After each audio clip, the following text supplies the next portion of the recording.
Hello, and welcome to the Sketchbox. Going to be doing this series about bands that I'm just interested in talking about, and I hope you guys enjoy it. Hopefully I can make more of these in the future because it's a topic that really interests me, and I think there needs to be more videos made about bands like this. So without further ado, this is the Jejune episode.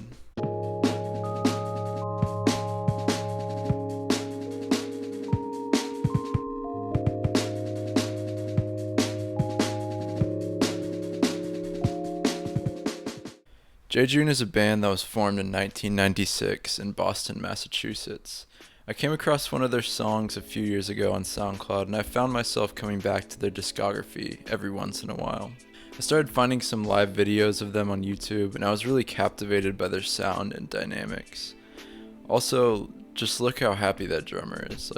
I don't think I've ever seen a drummer look so happy in my life. Their sound is very somber, but pretty at the same time. I find the trio's dynamic to be really intriguing. They were sort of an emo band before the term emo was coined or well regarded at all in music. While researching for this video, I read some very ugly looking websites and interview pages that made me feel reminiscent of a time I wasn't even alive to experience. If you have never heard of this band, it's probably because their music is nowhere to be found on streaming services except for one song. We'll get into that later. Also, there's another Jejune from Norway who has also played shows with Jimmy Eat World, so I guess just ignore them. Jejune consists of Arabella Harrison on bass and vocals, Araby for short, and that's how we'll refer to her for the rest of this video, Joe Guevara on guitar and vocals, and Chris Vanacore on drums. Later on in their discography, they also got a lead guitarist, Mark Marino. He was only in the band for about a year near the end of their time playing together, so if you don't hear me talk about him that much, that's why. Joe was from San Diego originally, and he played in a hardcore band called I Wish I before attending Berklee School of Music. Chris was also playing rock music on the West Coast in the San Jose Bay Area. He played in a punk band called Tearwater, and without knowing each other, they both played some of the same venues around the Bay Area. Araby grew up in Hawaii where there was an abundance of reggae and not a lot of alt-rock. So the main trio all met while attending Berklee School of Music in 1996. According to Joe, he met Chris from seeing him wearing an Unbroken t-shirt, a band from San Diego that they both liked, and Chris already knew Araby from his classes at Berklee. After jamming a few times, Chris and Joe wanted to start a band, but they didn't have a bassist. Chris decided to ask Araby to be their bassist, and she was a vocalist at the time and apparently never really played an instrument seriously in a band before. After missing the first scheduled jam session, they had asked another friend to play bass in their band, but in that brief period, Araby borrowed a friend's bass, made a strap out of duct tape, and thus Jejune was formed. Just 3 months after Joe's first semester at college started. By that winter, they got really serious about it. They rented out a private rehearsal space on the north side of Boston next to a donut factory.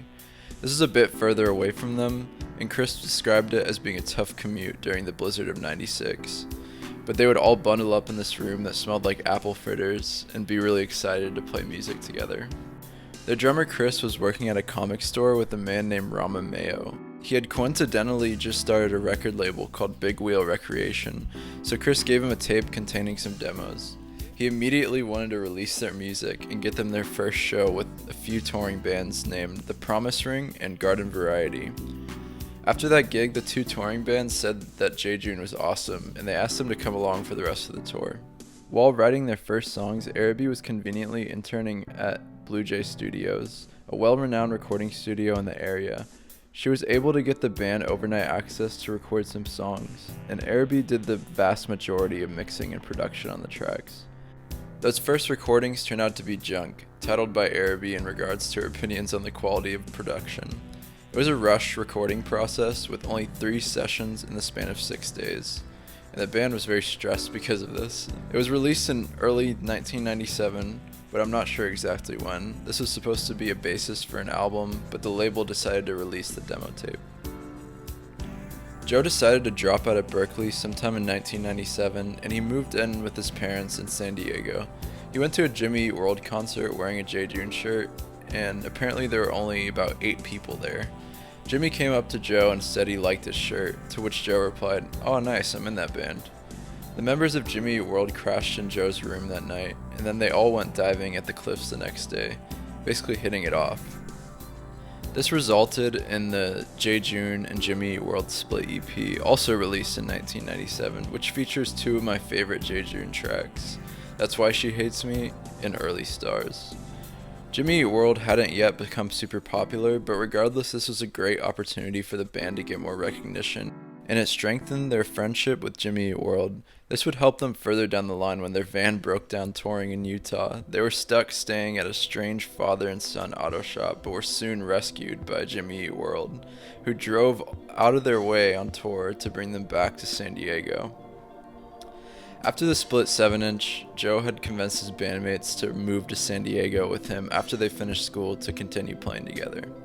During a local punk scene's interview in Boston, Chris got a little too comfortable and trashed the San Diego scene a bit, even name-dropping some bands in the process. This gave Jejune a pretty bad rep when they decided to join the scene. When asked about it, Chris said, "It wasn't the greatest first foot through the doorway in San Diego because my foot was planted firmly in my mouth." Besides their bad start in San Diego, the West Coast just didn't respond as well to Jejune comparatively to Boston. It wasn't as welcoming to more emo-sounding bands, and mainly favored hardcore bands at that time. Around late 1997 or early 1998, the band would fly to Boston to record the tracks for This Afternoon's Malady, their first full-length studio album, and they recorded it in a studio that was under construction. Even though the band sees it as incomplete, this album is my favorite of theirs, and I really resonated with it when I first heard it. They inch further away from their DIY/emo sound on this record and really honed in on the dreamy yet epic elements of their sound influenced by bands such as Radiohead and Catherine Wheel. These songs have really great structures and performances in my opinion. Once again, the band members described the process as being very rushed. This stress started to reveal their differences in their writing processes.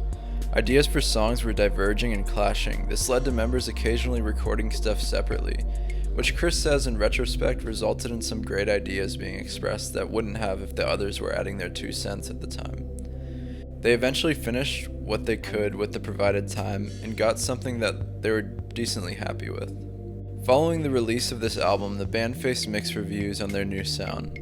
There were people that still wanted the DIY sound they portrayed on Junk, but also a lot of people liked the grandiose sounds of their newer record. Sadly, this was the last full-length release we would see from the band. They kept touring and got to the point of playing sold-out 800-person capacity shows. They also got a lead guitarist in this time, but it was short-lived. The band ended up breaking up in 2000.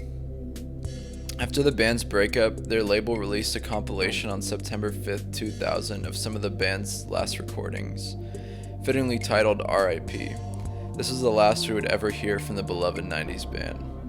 Alright, so I was about to go on this whole spiel about how their old record label manager, Rama Mayo, wouldn't let them release their stuff on streaming platforms nowadays, and it seems that that has changed. I don't know why, but now they're partnered with this label called Numero, and they're going to be releasing, I guess, all of Jejune's records soon, so that's pretty cool. When asked in an interview what the inspiration for their lyrics are, Joe replied with, "The basic idea is the human condition and self-analyzation." Then Araby chimed in with, "I randomly look at my huge shelf of books and open my eyes, find a title, and go from there." The contrast between the members' creative visions was the downfall of Jejune, but it was equally as important to their success as a band. These types of dynamics can create beautiful compositions, and it's safe to say I'm not the only one appreciating their music today. It's interesting how in the wake of the internet, bands like Jejune are being discovered by a new generation. It feels almost as if they're getting the recognition they deserved at the time they played together.